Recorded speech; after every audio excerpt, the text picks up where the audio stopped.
My dear student, mole fraction जो है ना, इसकी मैं आपको डेफिनेशन पढ़ाना चाहता हूं, फिर मैं एक्सप्लेनेशन और फिर कुछ इंपॉर्टेंट पॉइंट्स और फिर एक न्यूमेरिकल की मदद से मैं मोल फ्रैक्शन का कॉन्सेप्ट आपको समझाना चाहता हूं। मैं आगाज करता हूं इसकी डेफिनेशन से। जरा देखिएगा, डेफिनेशन में लिखा हुआ है the mole fraction of any component in a mixture. आपके पास मिक्सचर ऑफ कंपोनेंट्स है, उसमें किसी एक कंपोनेंट की मोल फ्रैक्शन आप फाइंड आउट करना चाहते हैं, तो कैसे निकालेंगे? आप निकालेंगे ratio of number of moles of it to the total number of moles of all components present in the mixture. Mixture में जितने भी कंपोनेंट्स हैं, सब कंपोनेंट के नंबर ऑफ मोल्स उसका सम ले लें, यानी total number of moles of components in the mixture, और फिर आप जिस कंपोनेंट की मोल फ्रैक्शन लेना चाहते हैं उसकी मोल फ्रैक्शन को न्यूमरेटर में, टोटल नंबर ऑफ मोल्स को उसके नंबर ऑफ मोल्स को न्यूमरेटर में, टोटल नंबर ऑफ मोल्स को डिनोमिनेटर में रेशो ले लो, तो वो उस कंपोनेंट की मोल फ्रैक्शन हो जाए। कोई मुश्किल बात नहीं है। जरा देखें, यही जो मैंने ऊपर आपको डेफिनेशन बताई ना, मैं जरा आपको समझाना चाहता हूं, एक्सप्लेन करना चाहता हूं, ताकि आपको इस वर्डिंग की समझ आ जाए, डेफिनेशन बोल क्या रही है, क्या कह रही है, ये आपको समझ आ जाए। देखें, मेरे पास ये कंटेनर है, मैं एक कंपोनेंट लेता हूं, component A, this one is component A. मैं इसका number of moles suppose Na लेता हूं, Na number of moles of component A. Similarly I have another component, that is component B, component B, और इसका number of moles हम कितने लेते हैं? Nb। एक और मैं कंपोनेंट ले लेता हूं, this one is component C, component C, और इसके नंबर ऑफ मोल्स कितने हो गए? Nc। I have a mixture and this mixture, I have a mixture and this mixture contains 3 components, component A, component B, component C, 3 components। इनके number of moles हमें चाहिए। Component A के number of moles Na, component B number of moles Nb, component C number of moles Nc। बार बार बोलता हूं, आपको याद करवाता हूं। आपके पास ये मिक्सचर आ गया, आपके पास ये सॉल्यूशन आ गया। अगर मैं कहूं कि total number of moles of all components in the mixture, NT, total number of moles, तो आप क्या कहेंगे? आप कहेंगे जी Na plus Nb plus Nc। आप तीनों कंपोनेंट्स के नंबर ऑफ मोल्स का सम ले लेंगे। अब नेक्स्ट क्वेश्चन, मैं आपसे कहता हूं माय डियर स्टूडेंट, ये जो कंपोनेंट ए है ना, इसकी मुझे मोल फ्रैक्शन बताओ। मोल फ्रैक्शन को हम x से जाहिर करते हैं और मोल फ्रैक्शन ऑफ कंपोनेंट ए को हम x से जाहिर करते हैं। मुझे कंपोनेंट ए की मोल फ्रैक्शन चाहिए। मोल फ्रैक्शन ऑफ कंपोनेंट ए मुझे XA मालूम करना है। XA कैसे मालूम करूंगा? मैं क्या करूंगा? मैं number of moles of component ए यानी Na लूंगा और डिवाइड कर दूंगा total number of moles, total number of moles of all components. तो टोटल नंबर ऑफ मोल्स आपने क्या लिया? Na plus Nb plus Nc। तो आपके पास आ गया Na plus Nb plus Nc। तो अगर आपने किसी कंपोनेंट की मोल फ्रैक्शन लेनी है, उसके नंबर ऑफ मोल्स और डिवाइड कर दें total number of moles of all components in the mixture in the solution. बिल्कुल यही बात आगे बढ़ाएं। मेरे पास ना कंपोनेंट बी है, मैं इसकी मोल फ्रैक्शन जानना चाहता हूं, आई मीन मैं XB जानना चाहता हूं। Mole fraction of component B, मैं XB मालूम करना चाहता हूं स्टूडेंट। क्या करूंगा? वेरी सिंपल, मैं कंपोनेंट बी के नंबर ऑफ मोल्स लूंगा, आई मीन मैं लूंगा Nb और इसको मैं डिवाइड कर दूंगा total number of moles of all components, I mean Na plus Nb plus Nc। बिल्कुल यही बात आगे बढ़ाओ। अगर हम कंपोनेंट सी की mole fraction I mean XC जानना चाहते हैं, mole fraction of component C मुझे XC चाहिए, तो मैं क्या करूंगा? मैं number of moles of component C लेकर total number of moles of all components in the mixture इस पर डिवाइड कर दूंगा। वेरी सिंपल, कोई प्रॉब्लम नहीं, कोई मुश्किल नहीं। अगली बात की तरफ बढ़ते हैं। Student, in case of mixture of gases, मेरे पास ना मिक्सचर ऑफ गैसेस है, तो गैसेस की सूरत में बेहतर होता है कि आप पार्शियल प्रेशर उसकी टर्म यूज करें। आप कंसंट्रेशन को पार्शियल प्रेशर में लें, नंबर ऑफ मोल्स में ना लें, बेहतर होता। अगर मैं कंसंट्रेशन को पार्शियल प्रेशर की सूरत में लेता हूं तो वेरी सिंपल, मेरे पास 3 गैसेस हैं जिनका मिक्सचर है, गैस ए, गैस बी, गैस सी। आप तीनों गैसेस का पार्शियल प्रेशर ले लें और फिर total pressure of the mixture वो ले लें, तो फिर उसके लिहाज से आप मोल फ्रैक्शन थ्योरम की मसलन मैं ना 3 गैसेस हैं ए बी सी, तो मैं अगर एक्स ए लेना चाहता हूं, I mean mole fraction of gas A, तो मैं क्या लूंगा, partial pressure of gas A divided by partial pressure of gas A plus partial pressure of gas B plus partial pressure of gas C. यानी total pressure आप लेकर partial pressure of a gas divided by total pressure, that gives the mole fraction of that gas. Similarly अगर मैं आपसे कहूं कि we need the x B, mole fraction of gas B, तो हम क्या कहेंगे, हम लेंगे partial pressure of gas B divided by total pressure, I mean P, partial pressure of A, partial pressure of B and partial pressure of gas C. Similarly, अगर मैं आपसे कहूं जी mole fraction of gas C, तो फिर आप क्या कहेंगे, आप कहेंगे जी partial pressure of gas C divided by PA, PB plus PC, I mean total pressure of mixture of gases. तो ये फॉर्मूला यूज करेंगे इन केस ऑफ गैसेस जहां पे आप पार्शियल प्रेशर की बुनियाद पर कैलकुलेशन कर रहे हैं, और ये वाला फॉर्मूलाज आप यूज करेंगे उस सूरत में जब आप नंबर ऑफ मोल्स की बेस पे डील कर रहे हैं। स्टूडेंट, हम आगे बढ़ते हैं। Important points, some important point for about mole fraction. ये वो बातें हैं जो अक्सर एमसीक्यू की सूरत में पूछी जाती है, जो इंपॉर्टेंट पॉइंट्स है। पहली बात, मोल फ्रैक्शन, पहला पॉइंट जो ज़हन में रखना है, mole fraction has no formal units, इसके यूनिट्स कोई नहीं होते। ऊपर ये देखो माय डियर स्टूडेंट, ऊपर मोल नीचे भी मोल, तो मोल डिवाइडेड बाय मोल काट देंगे, देयर इज नो यूनिट, पहली बात। दूसरा पॉइंट आप कहेंगे this one is temperature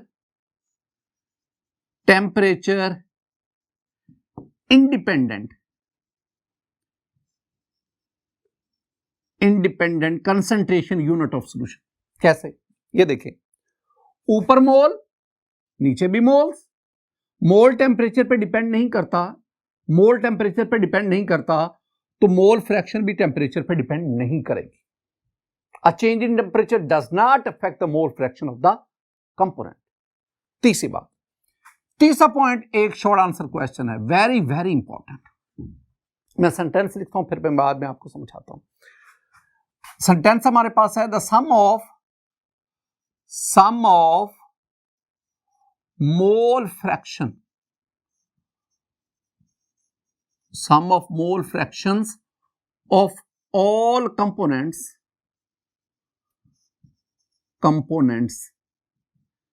in a mixture is equal to unity being 1। Student, very important short answer question. ये शॉर्ट आंसर क्वेश्चन एग्जाम में अक्सर पूछा जाता है कि आपके पास मिक्सचर में जितने भी कंपोनेंट हैं उनकी मोल फ्रैक्शन का सम ले लें, तो the answer should be equal to 1। मैं कहना क्या चाहता हूं, आपने ना 3 गैसेस का मिक्सचर दिया, आपने हर एक गैस की अलग अलग मोल फ्रैक्शन मालूम कर ली। अब तीनों गैसेस की मोल फ्रैक्शन का सम लो, I mean X A plus X B plus X C, तीनों गैसेस का मोल फ्रैक्शन का सम लें, तो आंसर कितना आना चाहिए, 1 आना चाहिए। अगर किसी भी मिक्सचर में सॉल्यूशन में 2 कंपोनेंट है, बाइनरी सॉल्यूशन है, तो दोनों की मोल फ्रैक्शन का सम ले लें, that should be equal to 1। यानी एक आपके पास कंपोनेंट 1 है, एक आपके पास कंपोनेंट 2 है, ए बी की बजाय मैं 1 2 कह रहा हूं ना। आप दोनों की मोल फ्रैक्शन का सम ले, आपने लिया x1, आपने लिया x2, तो आंसर कितना आना चाहिए? 1। अच्छा सर स्टूडेंट मुझे एक बात बताइएगा, अगर दोनों कंपोनेंट में से मैं एक कंपोनेंट की मोल फ्रैक्शन आपको बता देता हूं, मैं कहता हूं जी एक कंपोनेंट जो है ना उसकी मोल फ्रैक्शन जो है ना, मोल फ्रैक्शन जो x1 है ये है 0.4, तो बताओ x2 क्या होगा? तो आप क्या करेंगे? वेरी सिंपल, अगर आपको एक कंपोनेंट की मोल फ्रैक्शन का पता है, ये 0.4 है, 0.4 को दूसरी तरफ ले जाओ तो 1 minus 0.4 that is equal to 0.6, तो आपके पास x2 यानी mole fraction of second component वो कितनी आएगी? 0.6 आएगी, यानी दोनों की मोल फ्रैक्शन का sum that must be equal to 1। और अगर 3 कंपोनेंट्स है मिक्सचर में तो तीनों की मोल फ्रैक्शन का सम जो है that must be equal to 1। एक और भी बात समझ रखना, किसी भी कंपोनेंट की मोल फ्रैक्शन वो 1 से ज्यादा नहीं हो सकती। ये नहीं हो सकता कि एक कंपोनेंट उसकी मोल फ्रैक्शन 2 है 3, नहीं, 1 से हमेशा कम होगी, और जितने भी कंपोनेंट्स होंगे उसका सम लेंगे तो that must be equal to 1। एक और बात भी आपने ज़हन में बिठानी, नंबर 4 पे ये जो मोल फ्रैक्शन का कॉन्सेप्ट है ना student, it is applicable to all types of solutions, whether solid in solid, solid in gas, gas in liquid, liquid in liquid, all types of solution वो इसकी जो अहाता उसमें आते हैं। और एक और चीज, ये जो है मोल फ्रैक्शन का कॉन्सेप्ट ये ना सिर्फ बाइनरी सॉल्यूशन पे अप्लाई होता है बल्कि टर्नरी सॉल्यूशन, क्वाटरनरी सॉल्यूशन, यानी ऐसे सॉल्यूशन जिनमें 2 से ज्यादा कंपोनेंट होते हैं उन पर भी मोल फ्रैक्शन ये टर्म इस अप्लाई होती है। आपने पीछे पढ़ा ना मोलैरिटी और मोलैलिटी, तो उसमें हम कन्फाइंड थे, हम महदूद थे कि उसमें एक सॉल्यूट होगा एक सॉल्वेंट होगा, तीसरा कंपोनेंट होता ही नहीं। लेकिन यहां पे आपके पास 2 से ज्यादा कंपोनेंट सॉल्यूशन में हो सकते हैं और हर एक सॉल्यूशन, हर एक कंपोनेंट की आप अलग अलग मोल फ्रैक्शन मालूम करते हैं। मोल फ्रैक्शन में एक स्टूडेंट एक नई टर्म आ गई, mole percent. What is mole percent? Very simple, अगर आप मोल फ्रैक्शन को 100 से मल्टीप्लाई करें the answer is called the mole percent. यानी आपके पास मैं क्या कहूंगा, mole percent that is equal to mole fraction, mole fraction multiply by 100। जैसे यही है, ये कंपोनेंट ए उसकी मोल फ्रैक्शन है 0.4, मैं कहता हूं इसकी मोल परसेंट मालूम करो, तो आप क्या करेंगे, आप 0.4 को 100 से मल्टीप्लाई करेंगे, द आंसर विल बी 40%। अब this one is the mole fraction, this one is the mole fraction, और ये जो आया this one is called the mole percent. कैसे आया? आपने मोल फ्रैक्शन को किससे मल्टीप्लाई किया? 100 से। तो जब मोल फ्रैक्शन को 100 से मल्टीप्लाई करते हैं तो हमारे पास क्या आता है? मोल परसेंट। जितनी भी मैंने गुफ्तगू की मोल परसेंट के मोल फ्रैक्शन के बारे में, जरा उसको आइए एक न्यूमेरिकल की सूरत में देखते हैं। स्टूडेंट मेरे पास ये एग्जाम्पल है, हमारी बुक में एग्जाम्पल नंबर 4 है, calculate the mole fraction and mole percent of each component in a solution. मेरे पास सॉल्यूशन है, वो सॉल्यूशन में 3 कंपोनेंट्स हैं, ethyl alcohol, methyl alcohol, water. ये 3 चीजें मिलके एक सॉल्यूशन बना। ये जो तीनों चीजें हैं, ये जो तीनों लिक्विड्स हैं, they are called the component of the solution. आपने हर एक कंपोनेंट जो है उसकी मोल फ्रैक्शन मालूम करनी है, फिर आपने मोल परसेंट निकाल। अब हमारे पास गिवन डाटा क्या है, 92 gram of ethyl alcohol, 96 gram of methyl alcohol, CH3OH is called the methyl alcohol, and 90 gram of water. हमारे पास इन कंपोनेंट का मैस दिया गया है, जो मैंने आपको समझाया ना। अब आपके पास ये चीज आ गई XA, XB, XC, यहां ABC। अब न्यूमेरिकल में मेरी मुराद है A से आप ले लें इथाइल अल्कोहल, B से आप ले लें मिथाइल अल्कोहल, C से आप ले लें वाटर। आपने तीनों की मोल फ्रैक्शन मालूम करनी। हमें चाहिए क्या? हमें इनके नंबर ऑफ मोल चाहिए। तो मेरे पास तो मैस है, क्या करूं स्टूडेंट? हम आपको पीछे हमने पढ़ा था चैप्टर 1 में कि अगर आपके पास मैस दिया जाए, mass of substance, molar mass पर डिवाइड करो, आपके पास उसके क्या आ जाएंगे? Number of moles. मुझे क्या चाहिए? मुझे number of moles of ethyl alcohol, methyl alcohol, water very. वेरी सिंपल, मुझे ना number of moles of C2H5OH ये चाहिए number of moles of ethyl alcohol C2H5 ethanol ethyl alcohol. मुझे number of moles of CH3OH चाहिए, मिथाइल अल्कोहल के number of mole चाहिए। मुझे number of moles of water चाहिए। ये तीन चीजें चाहिए। कैसे? नंबर ऑफ मोल चाहिए, उसका मैस है, इथाइल अल्कोहल कितना है 92 ग्राम, तो 92 डिवाइडेड बाय मुझे molar mass of ethyl alcohol चाहिए। तो निकाल लें, इसका मोलर मैस निकालें। 2 कार्बन है, एक कार्बन जो है वो 12, 2 कार्बन 24, इस तरह 6 आपके पास ये हाइड्रोजन है, और आपके पास एक हाइड्रोजन को 1 लेते हैं तो 6 आपके पास 6 हो गया, तो 30 और 16 ऑक्सीजन है, तो आपके पास टोटल कितना आ गया 46। तो आप 92 46 डिवाइड करेंगे तो आपके पास आएगा 2 मोल्स।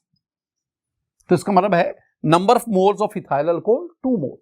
दूसरी बात, number of moles of methyl alcohol, mass of methyl alcohol 96 divided by, अब आप इसका मोलर मैस निकालें। एक कार्बन 12, 4 हाइड्रोजन 4, एक ऑक्सीजन 16, तो अगर आप इसको डिवाइड ऐड अप करेंगे तो सम आएगा 32। तो आपके पास ये कितना आ गया 32। इसको आप डिवाइड कर लें तो आप कट करेंगे तो आपके पास ये आ जाएगा 3 मोल्स।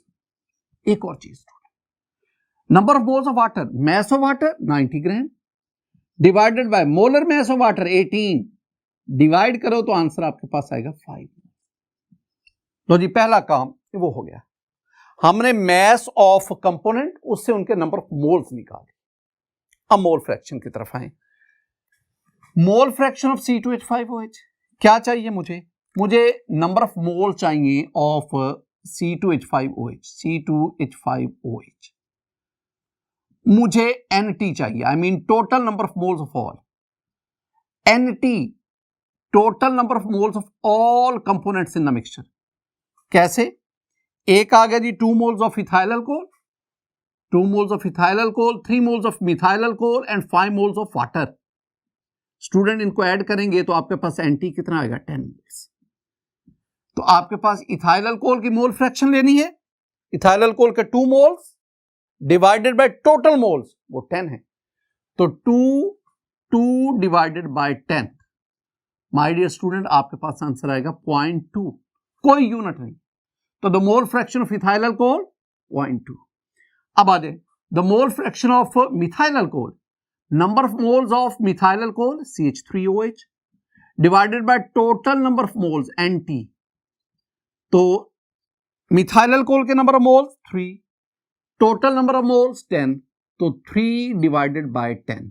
स्टूडेंट सॉल्व करोगे द आंसर विल बी 0.3, कोई यूनिट नहीं। Similarly mole fraction of water मालूम करनी है, number of moles of water divided by total number of moles of all components in the mixture. और वाटर के हमने moles कितने निकाले 5 divided by 10 that is equal to 0.5। ये हमारे पास क्वेश्चन का जो पहला हिस्सा है कि आपने हर एक कंपोनेंट की क्या मालूम करनी, मोल फ्रैक्शन। अब आगे बढ़े, हमें हर एक कंपोनेंट की मोल परसेंट भी चाहिए, कैसे निकालेंगे? मोल परसेंट के लिए आप इनकी मोल फ्रैक्शन को 100 से मल्टीप्लाई करते हैं। यानी अगर मैं हर एक कंपोनेंट की मोल परसेंट जानना चाहता हूं, मोल परसेंट ऑफ इथाइल अल्कोहल, तो ये मोल फ्रैक्शन को 100 से मल्टीप्लाई करूंगा, वी हैव 20%। इसको मैं 100 से मल्टीप्लाई करूंगा, वी हैव 30%। इसको मैं 100 से मल्टीप्लाई करूंगा, वी हैव 50%। तो ये हमारे पास पहला जो आंसर है mole fraction of each component, और ये मेरे पास दूसरा हिस्सा जिसमें मैंने हर एक कंपोनेंट की मोल परसेंट मालूम की। हमने एक शॉर्ट आंसर क्वेश्चन भी स्टूडेंट पढ़ा था। शॉर्ट आंसर क्वेश्चन क्या था कि किसी भी मिक्सचर में जितने भी कंपोनेंट हैं, कंपोनेंट्स की मोल फ्रैक्शन का सम ले लें, that must be equal to 1। अब इस क्वेश्चन में कितने कंपोनेंट्स हैं 3, ethyl alcohol, methyl alcohol, water.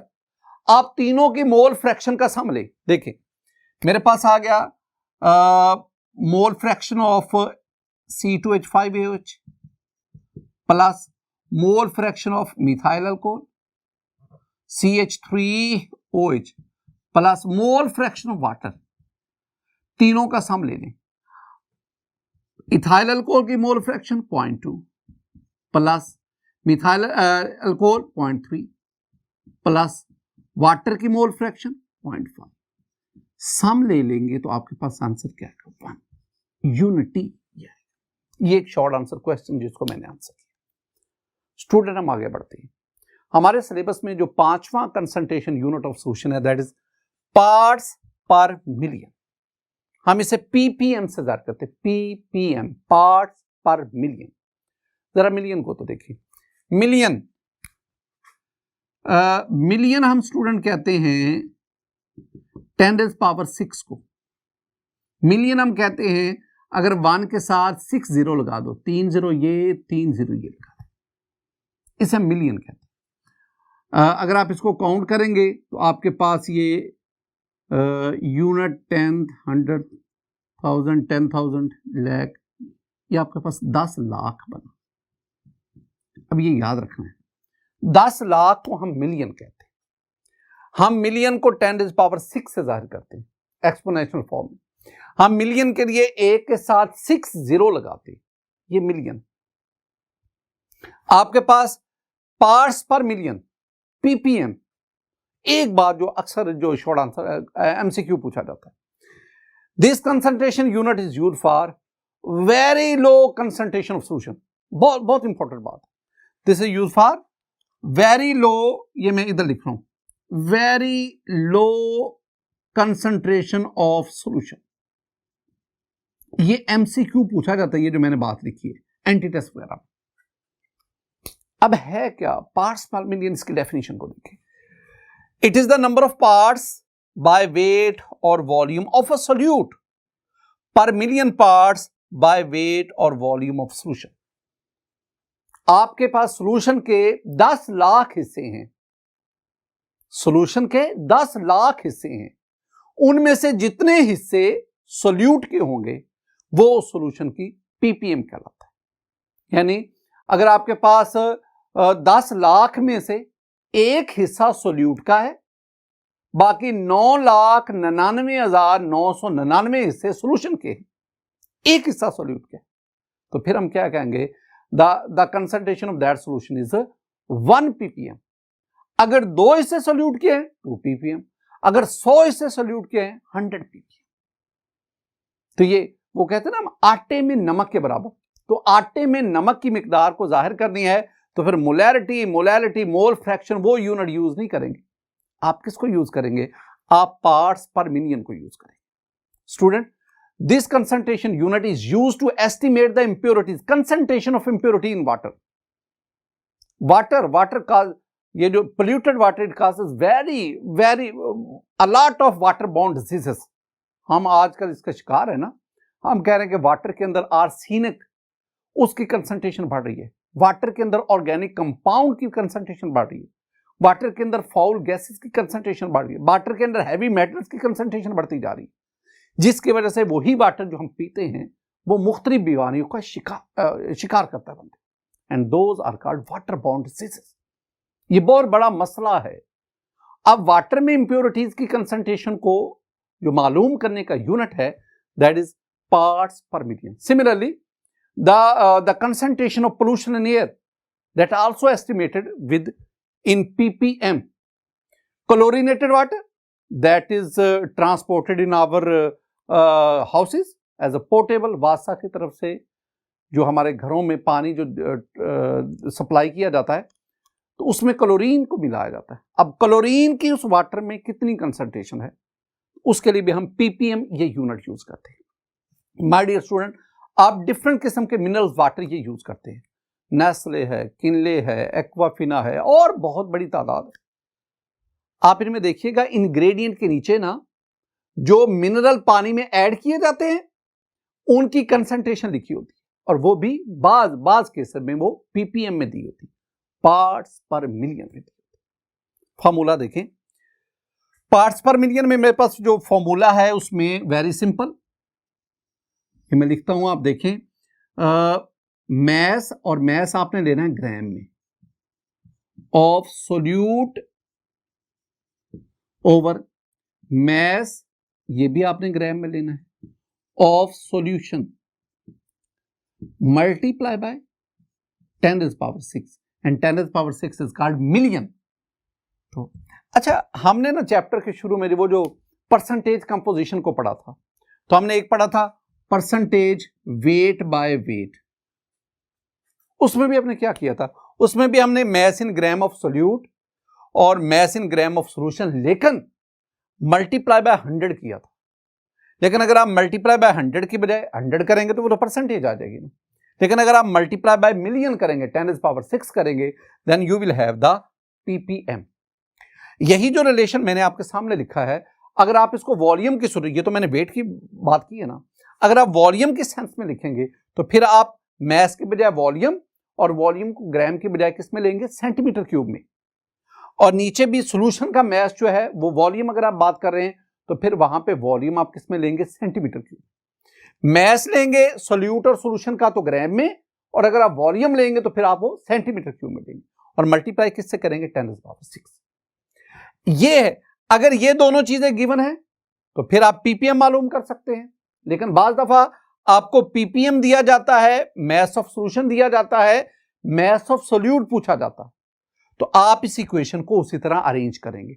और बाज दफा आपको पीपीएम भी दिया गया है, मैस ऑफ सोल्यूट भी दिया गया है, आपसे मैस ऑफ सोल्यूशन पूछा जाता है। यानी आपके पास इसमें ना 3 फैक्टर्स हैं, अगर 2 दिए जाएं तो आप तीसरा आसानी से इसको एडजस्ट करके मालूम कर सकते हैं।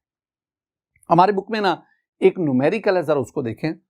माय डियर स्टूडेंट, मेरे पास ये एक न्यूमेरिकल है, जरा इसको देखेंगे आप।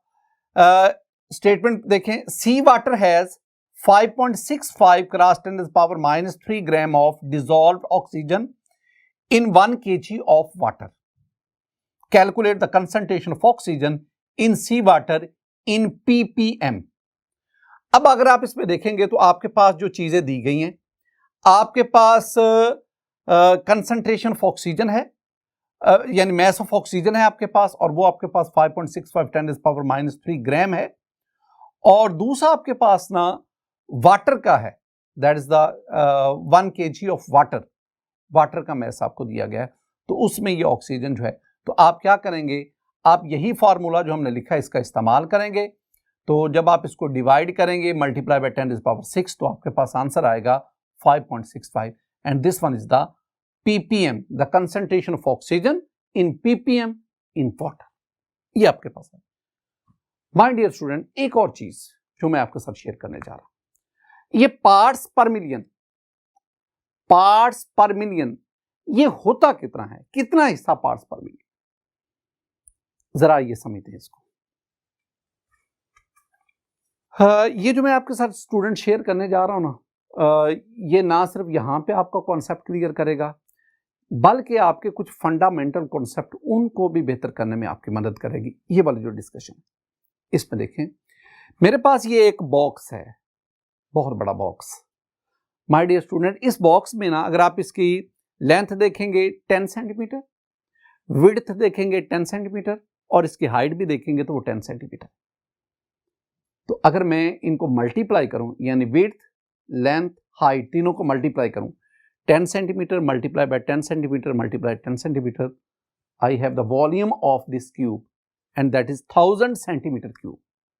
अब ये बात ध्यान में रखनी है कि 1000 centimetre cube that is equal to 1 dm cube, that is equal to 1 litre. 1 dm cube is approximately equal to 1 litre.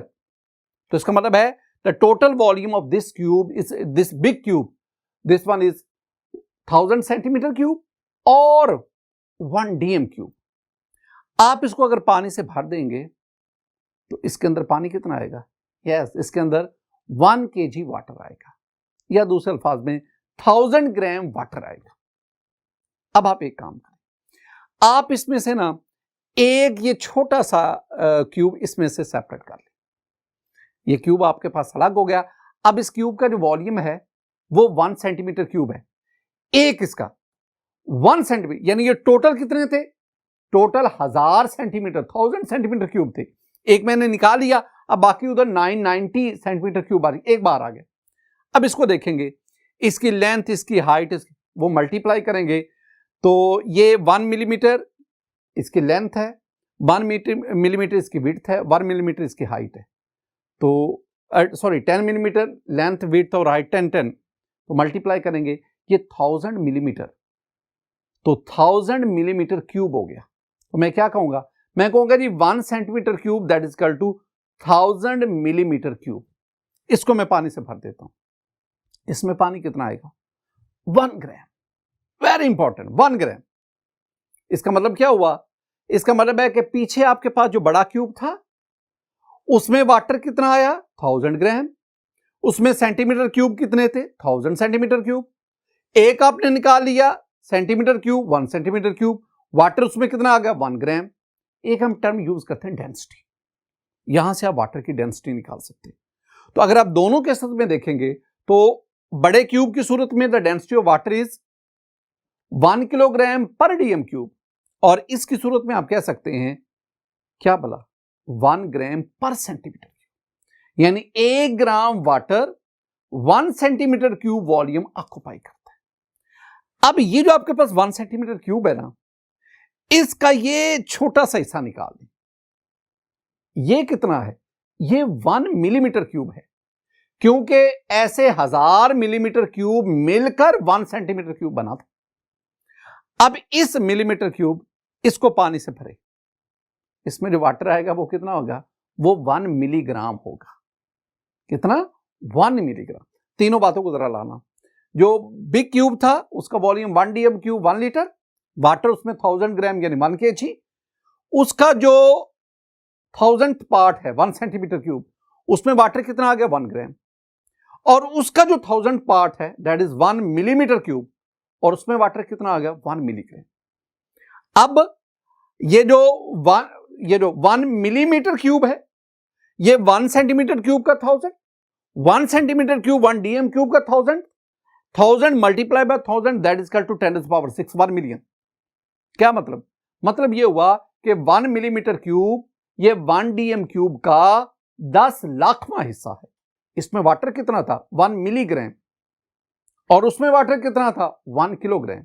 मैं कह सकता हूं कि 1 मिलीग्राम वाटर 1 किलोग्राम वाटर का 10⁻⁶ पार्ट है, 10 लाखवां हिस्सा है। तो अगर मैं 1 kg वाटर लूं, उस 1 kg वाटर उसके 10 लाख हिस्से करूं, तो इसमें एक जो हिस्सा होगा वो 1 मिलीग्राम होगा, और वो एक हिस्सा है that is 10⁻⁶ millionth part, 10⁻⁶ part of या 1 millionth part of that 1 kg water. ये था एक कॉन्सेप्ट के पीपीएम पार्ट्स पर मिलियन कितना है। अगर एक की बजाय मैं 2 मिलीग्राम ले लेता हूं तो वो बन जाएगा 2 ppm, मैं 3 मिलीग्राम ले लेता हूं that is called the 3 ppm। अब एक और चीज, अगर हम नॉर्मली देखना चाहते हैं कि ये 1 ppm होता क्या है, माय डियर स्टूडेंट, आप एक बकेट ले लें, एक बाल्टी ले लें, इसमें आप 10 गैलन वाटर ऐड करें। अब इसमें आप एक ड्रॉप जो पानी का डालें, बकेट 10 गैलन सोल्यूशन, उसमें एक ड्रॉप वाटर का डाल दें। This 1 drop, this single drop is 1 ppm, concentration क्या बनेगी 1 ppm। इस तरह हम ना ppm की जब ppb पढ़ते हैं, पार्ट्स पर बिलियन, मिलियन क्या होता है 10⁻⁶, बिलियन क्या होता है 10⁻⁹, 1 अरब, इस तरह 10⁻12 ट्रिलियन। तो ppm, ppb, ppt, पार्ट्स पर मिलियन, पार्ट्स पर बिलियन, पार्ट्स पर ट्रिलियन। ये जब ppm से ppb, ppb से ppt की तरफ बढ़ते हैं ना, तो ये कंसंट्रेशन यूनिट और छोटे से छोटा होता जाता है। ये था हमारे पास पार्ट्स पर मिलियन क्या होता है। माय डियर स्टूडेंट, आज के इस लेक्चर में हमने मोल फ्रैक्शन और पीपीएम इसको स्टडी किया, और इस तरह हमारे पास जो कंसंट्रेशन यूनिट ऑफ सॉल्यूशन वो वाइंड अप हुए। नेक्स्ट लेक्चर में इंशाल्लाह हम inter conversion of concentration unit of solution उसको हम स्टडी करेंगे। मेरी दुआ है कि अल्लाह ताला आप पर अपना फजल फरमाए, अल्लाह ताला आप पर अपना करम फरमाए, अल्लाह ताला आपके इल्म में इजाफा फरमाए, अल्लाह ताला आपको बड़ों का एहतराम और छोटों के साथ शफकत से पेश आने की तौफीक दे। अस्सलामु अलैकुम व रहमतुल्लाह।